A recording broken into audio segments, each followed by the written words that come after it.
जय श्री कृष्णा। मैं प्रियांशी। आज हम 84 वैष्णवों की वार्ता से भूला मिश्र जी के परिचय का लास्ट पार्ट सुनेंगे।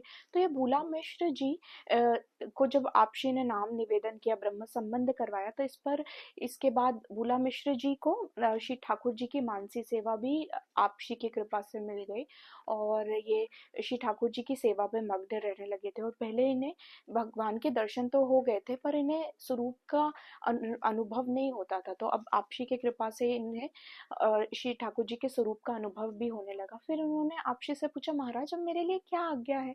तब आपशी ने कहा, तुम अब अपने घर जाओ। इस पर भूला मिश्र जी ने आपशी से बोला, महाराज आप मुझे घर क्यों भेज रहे हैं? मैं घर जाके क्या करूंगा?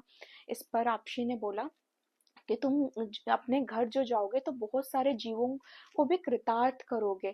तुम्हारे साथ से ना जाने कितना ही भक्ति का वर्धन होगा। मतलब तुम जिस जगह भी जाओगे वहां पे भक्ति का वर्धन ही, मतलब आगे ही बढ़ाओगे भक्ति को।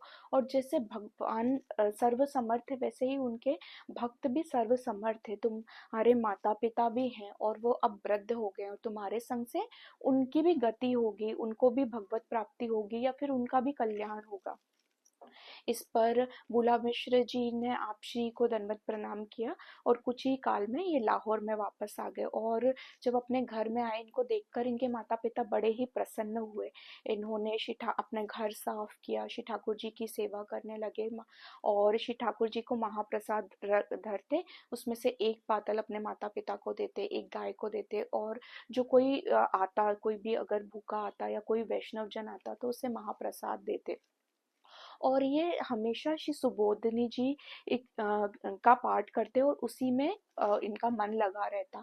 और जो भी, क्योंकि इनके यजमान भी बहुत हो गए थे, बहुत सारे क्षत्रिय इनके यजमान हो गए थे, तो जो भी इनको भेंट आती उसी में संतोष के साथ ये जीवन व्यतीत कर रहे थे। जय श्री कृष्ण। श्री वल्लभाधीश की जय।